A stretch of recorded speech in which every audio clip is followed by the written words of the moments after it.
servimos e amamos a um Deus tremendo. Louvado seja o nome do Senhor. Eu quero mais uma vez saudá-los com a gloriosa paz de Cristo. Amém, amados? Sejam bem-vindos a mais um encontro de estudo da Palavra de Deus.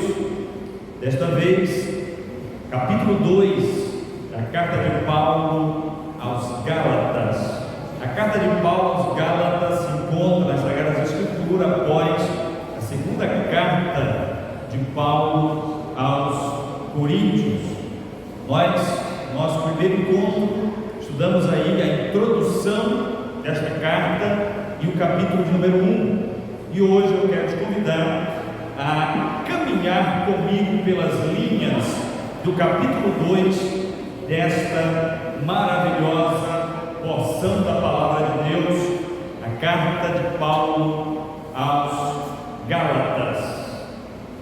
Nós, no nosso primeiro encontro, estudamos um pouco sobre quem eram os Gálatas, aonde estavam as igrejas da Galácia. Se você quiser assistir este estudo, é só acessar nosso canal no YouTube, Pastor Enoque Felício, e buscar a carta de Paulo às Gálatas, e você conhecerá melhor sobre a realidade e aonde se localizava o destinatário ou os destinatários desta carta do apóstolo Paulo. Antes de nós entrarmos nas questões doutrinárias do capítulo 2, eu gostaria de abrir um parêntese para mencionar um pouco da biografia do apóstolo Paulo. Se você observar no primeiro capítulo, a partir do versículo 12 até o verso 9 do capítulo 2, nós vamos estar encontrando um pouco de historicidade. Paulo, além de falar um pouco da sua origem, tanto étnica quanto religiosa, tal como o zelo religioso que ele tinha pela sua nação e religião judaica antes de se converter a Cristo, ele também cita o seu relacionamento com pelo menos 3 apóstolos do colégio apostólico de Jerusalém. No capítulo 1, versículo 19, nós observamos que Paulo, ele cita Tiago, o irmão do Senhor. No capítulo 2, no verso de número 9, ele cita Tiago, Pedro e João. E observe que nessa lista tríplice que ele cita aqui no capítulo 2, versículo 19, ele cita Tiago primeiro. Lá no capítulo 1 e versículo 19, ele citou apenas Tiago, o irmão do Senhor. Ele fez uma referência apenas a Tiago. Aqui no capítulo 2, versículo 9, ele cita os 3 apóstolos e os descreve como colunas espirituais da igreja do Senhor em Jerusalém. Quem é este Tiago? Visto que o apóstolo, o discípulo Tiago, aquele que andou com Jesus os 3 anos e meio do seu ministério terreno, ele foi morto, decapitado por Herodes nos primeiros anos da igreja em Jerusalém. Então, quem é esse Tiago, pastor? Esse Tiago, descrito por Paulo no capítulo 1, versículo 19, como o irmão do Senhor, é muito provavelmente o autor da epístola de Tiago. Ele é um dos meio-irmãos de Jesus, filho de José e de Maria, irmão do também chamado Judas, autor da carta ou da epístola universal de Judas, que também era irmão desse Tiago citado aqui. Nós observamos durante o ministério de Jesus que e os seus irmãos não acreditavam na mensagem, não quiseram dar ouvido na mensagem que ele pregava. Mas com o episódio da prisão, condenação, morte, crucificação, sepultamento e ressurreição de Cristo, de uma forma gloriosa, eles acreditaram que Jesus era o Filho de Deus. Aleluia! É tanto que quando eles começam as suas cartas, tanto o apóstolo Tiago quanto o apóstolo Judas, eles não se colocam como irmão de Jesus, mas se colocam como servo de Jesus, porque eles olhavam para Jesus não mais como aquele irmão, quem sabe com aquelas mensagens loucas lá no início do seu ministério, mas eles agora olhavam para Jesus como o autor e consumador da sua fé, como o Filho de Deus que deu a sua vida para a salvação deles também. Louvado seja o nome do Senhor. Agora vamos para as questões doutrinárias desta importante seção da carta aos Gálatas. Do verso 1 ao verso 4, Paulo aqui ele descreve acontecimentos, fatos históricos que aconteceu com ele e também com os apóstolos. O relacionamento, parte do relacionamento com os apóstolos, das decisões que foram tomadas ali diante dos apóstolos, que eram colunas espirituais, ou seja, eram liderança da igreja em Jerusalém. No verso 5, nós encontramos a seguinte declaração: nem por uma hora cedemos.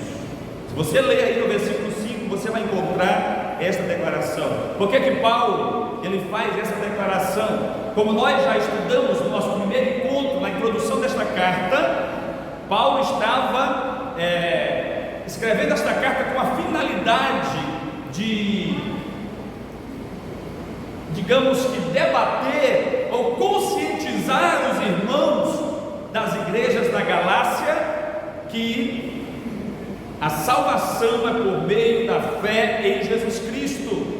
Por que Paulo teve a finalidade de escrever essa carta, teve esse intuito? Porque havia uma equipe de crentes judaicos provenientes da igreja de Jerusalém que iam após Paulo. Paulo evangelizava o gentio, falava de Jesus, ganhava ele para Jesus através da fé no sacrifício de Jesus Cristo. Aí vinha atrás dos judeus querendo converter aquele crente gentil ao judaísmo,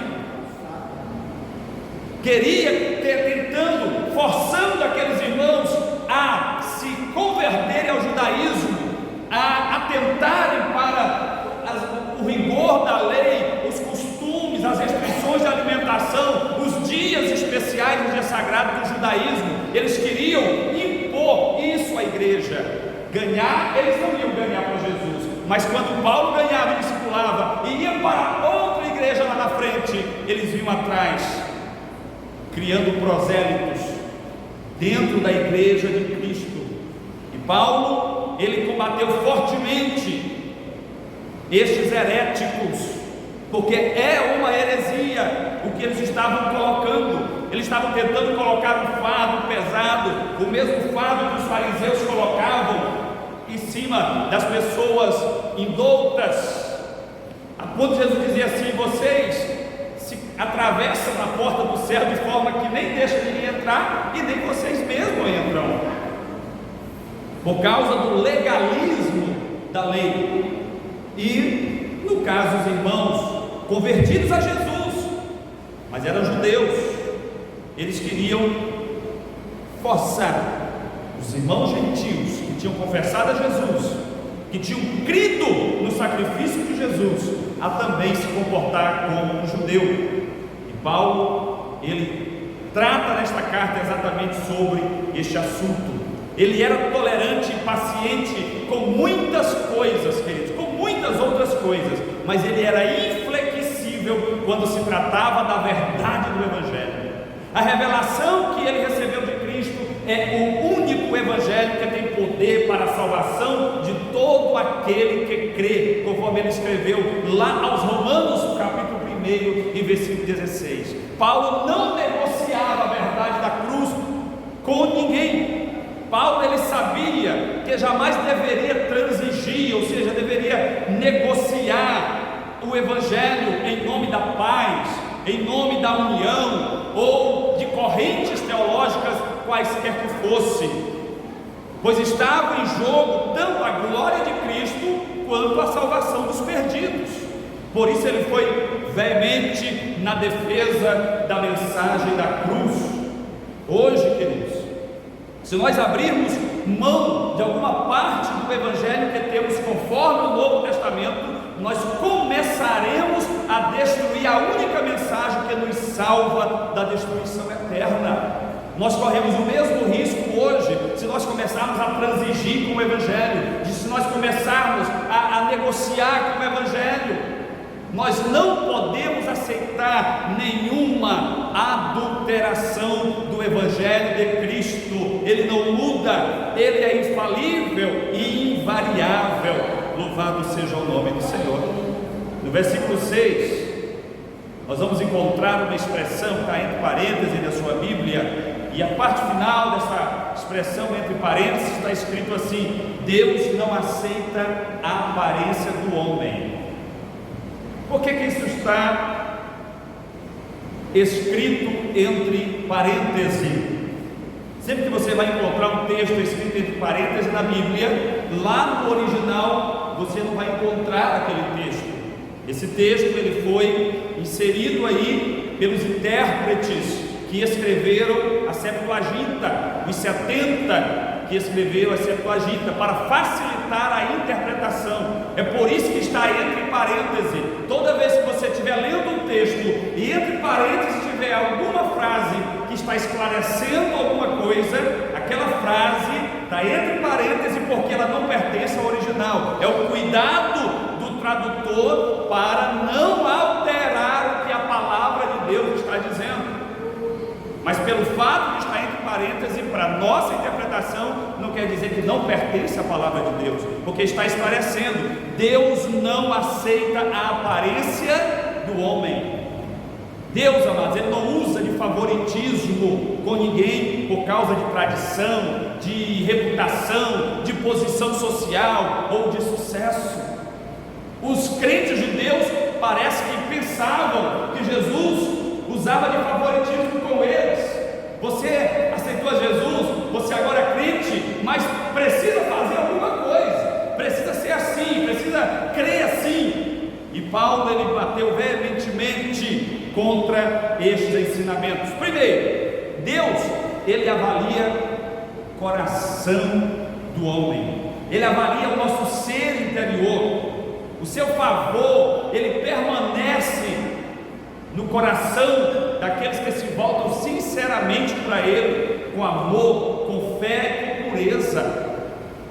Deus ele não olha para mim e pela minha aparência, por aquilo que eu estou aqui impondo na minha postura, Ele me avalia. Não, amados, antes que eu estivesse aqui, antes que eu me levantasse na oração que eu estava conversando com Ele agora há pouco, Ele já sabia, aleluia, o que passava pelo meu coração. Louvado seja o nome do Senhor. Ele sonda o coração do homem. Nós às vezes nos confundimos com a aparência, como ele disse a Samuel, lá em 1 Samuel: Samuel, tu vê como vê o homem, mas eu vejo o coração, Samuel. Aleluia. Segundo, essa verdade fundamental do Evangelho significa que Deus não prefere o amor, a comunhão e as orações dos sábios em detrimento dos incautos. Que Deus ele não prefere o amor, a comunhão e as orações dos ricos em detrimento das dos pobres. Não, amados, Deus ele não aceita a oração, o amor e a comunhão dos poderosos em detrimento dos fracos. O princípio eterno de Deus é que lhe é agradável todo aquele que em qualquer lugar, qualquer nação, povo, tribo e língua confessa a Jesus como Senhor e Salvador. Aquele que o ama, o teme e faz o que lhe apraz e cumpre a sua vontade, porque o Senhor ele olha o coração do homem.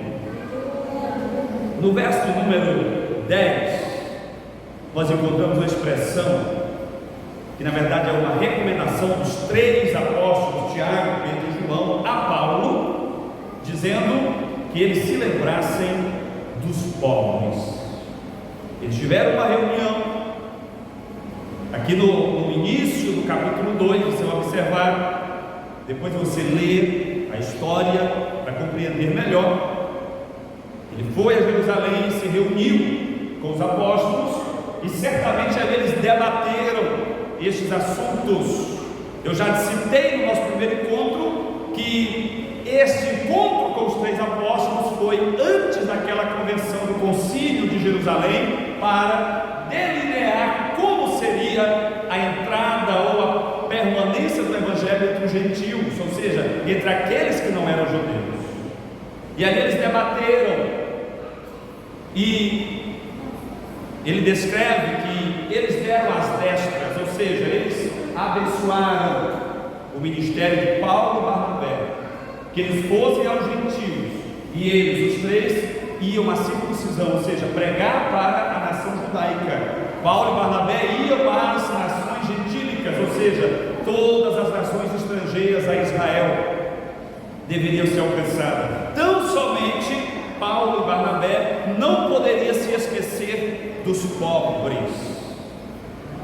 Um tema bastante repetido nas Escrituras, o cuidado com os pobres, o ato de ajudar o necessitado. Se você observar em Êxodo, no capítulo 23, versículos 10 e 11, Deuteronômio, capítulo 15, versículos 7 a 11, Jeremias, capítulo 22, versículo 16, Amós, capítulo 2, versículos 6 e 7, e no Novo Testamento, Jesus trata disso em Mateus 6, do 2 ao 4, e também em João, no capítulo 13 e versículo 29.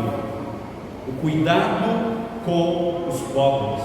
Irmãos, sempre haverá ao nosso redor, ao nosso lado, pessoas que necessitam da tua ajuda, da nossa ajuda. Os pobres, especialmente os da família da fé, necessitam de cuidados ainda mais especiais. Precisam tanto que nós o apoiemos materialmente, quanto que nós oremos por ele, que nós sejamos unânimes nas orações ao lado deles. Louvado seja o nome do Senhor. E Paulo, ele ratifica isso no capítulo 6 de Gálatas e no versículo de número 10, mas será assunto para um próximo encontro. Do versículo 11 ao 15, Paulo, ele descreve o que nós acabamos de citar, o episódio de Pedro em Antioquia. Mais uma vez ele cita aí o relacionamento dele com alguém do colégio apostólico. E por que Pedro foi repreendido por Paulo? Aqui segundo o versículo 11 em diante. Porque Pedro, mesmo sabendo, amados, que Jesus, ou que Deus não aceitava ninguém parcialmente, dependendo da condição, ele se deixou levar por estes irmãos judaizantes, quem sabe com medo da pressão de ser acusado ou de perder o seu prestígio como autoridade, uma das máximas autoridades em Jerusalém. Eu sei que Pedro se deixou levar. Ele estava em Antioquia, e enquanto ele estava lá e não tinha ninguém de Jerusalém, ele comia com os irmãos gentios, sentava à mesa com os irmãos gentios, ele tinha comunhão com os irmãos. Quando chegou alguns da parte de Tiago, presidente da igreja em Jerusalém, chegou alguns da parte de Tiago, Pedro mudou completamente o comportamento que ele estava tendo com os irmãos gentios em Antioquia. Ele se afastou dos irmãos, ele não comia com os irmãos, ele não se assentava com os irmãos. E Paulo observou aquilo e ficou furioso, uma fúria santa, e ele repreendeu a Pedro publicamente, queridos, porque Pedro não estava se comportando conforme o que ele mesmo cria.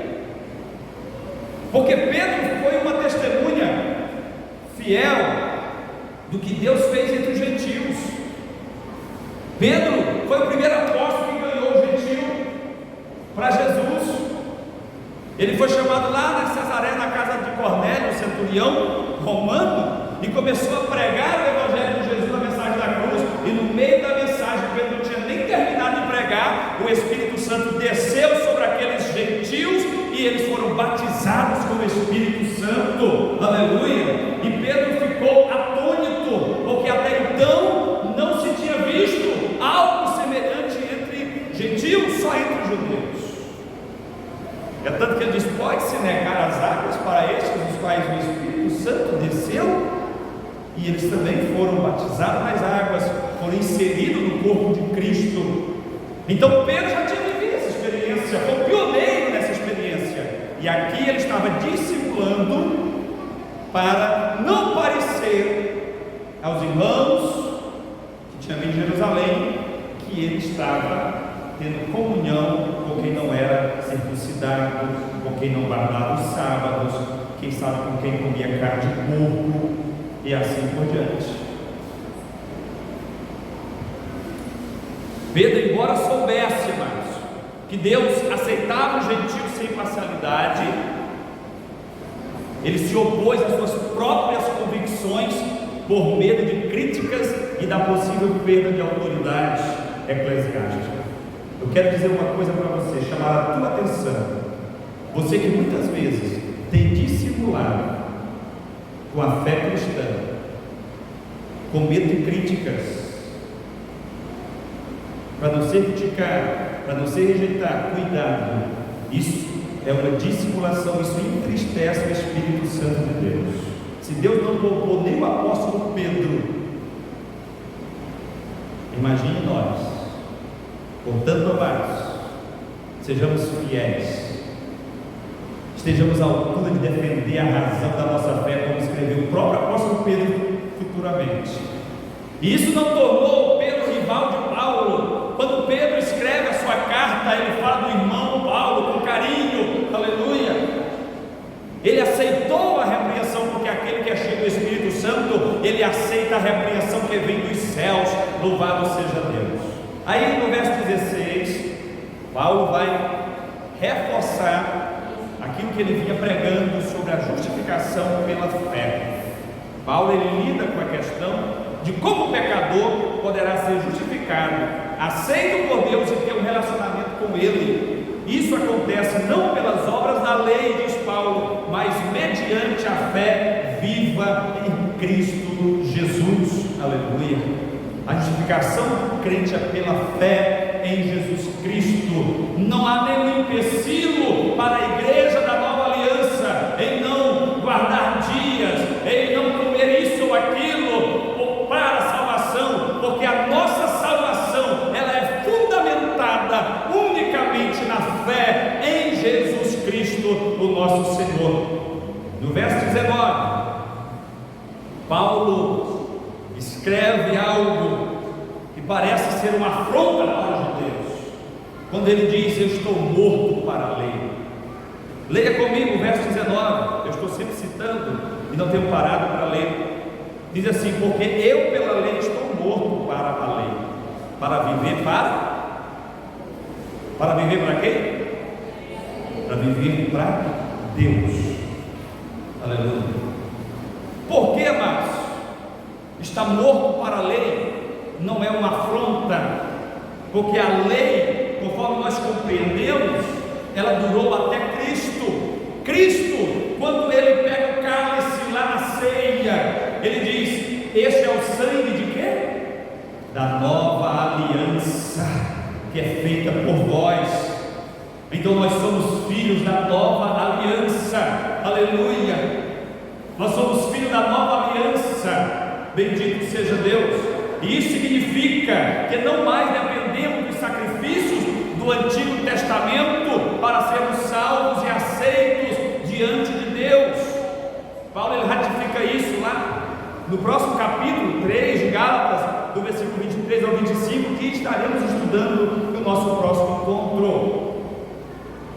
Estamos mortos para a lei, ou seja, não dependemos mais dos rituais da lei. nem dos sacrifícios da antiga aliança para alcançarmos a salvação. Estamos vivos para Deus e em Cristo, aleluia.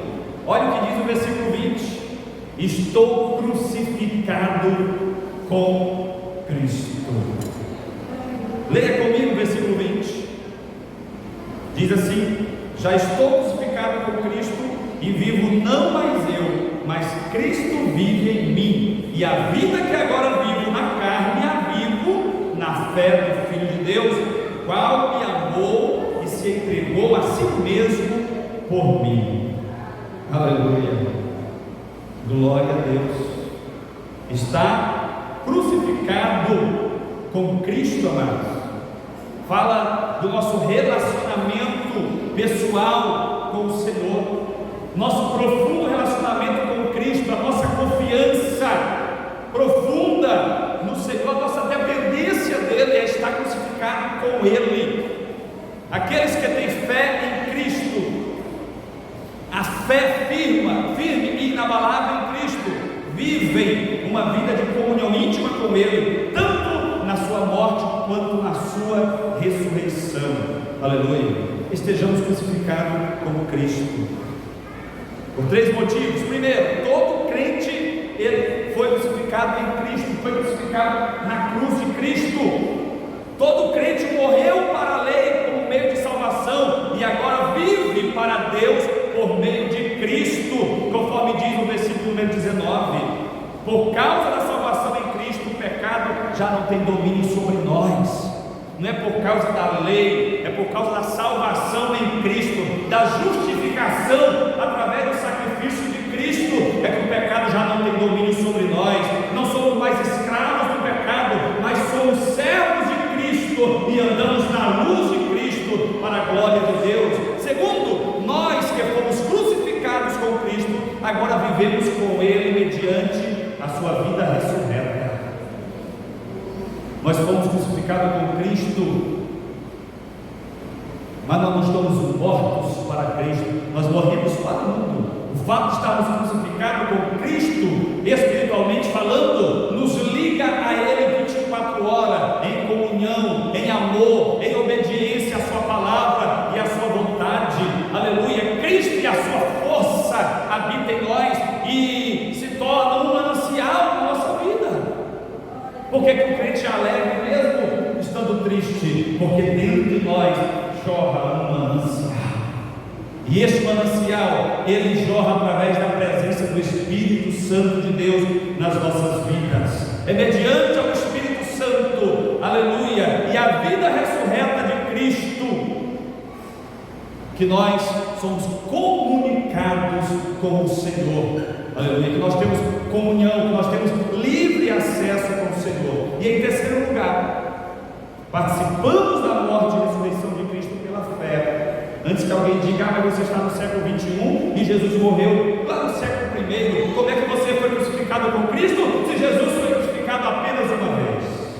Nós somos crucificados com Cristo e em Cristo pela fé, aleluia, a confiança, o amor, a devoção, a lealdade que temos no Filho de Deus, que nos amou e se entregou por nós, aleluia, é que nos torna participantes da sua morte e da sua ressurreição para a glória de Deus. Aleluia.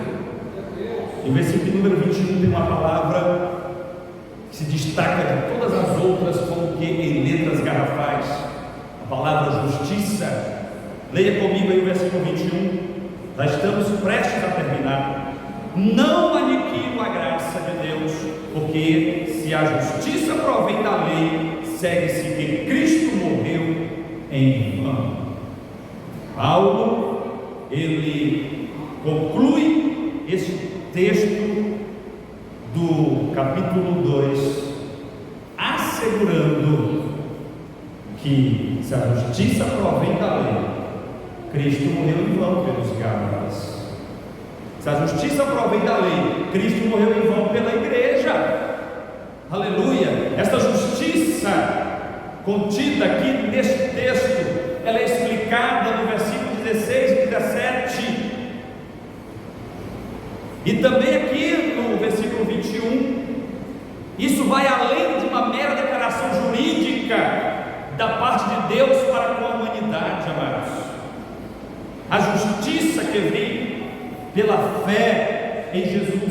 No sacrifício vicário de Cristo envolve uma transformação moral da pessoa. A justiça que é pela fé em Cristo dá vida, gera vida, aleluia. Vida esta que significa o recebimento do Espírito de Deus nas nossas vidas. Portanto, você tem o Espírito de Deus, na tua vida jorra uma fonte para a vida eterna, que é o Espírito de Deus movendo em ti, e te guiando, e te orientando, e te guardando, e te inspirando a servir a Jesus e dar glória ao Pai eterno. Louvado seja o nome do Senhor. Portanto, apegue-se a Jesus, apegue-se a Cristo, apegue-se à mensagem da cruz, e tenha a tua salvação garantida, e tenha a vida eterna em Cristo Jesus garantida pelo Senhor.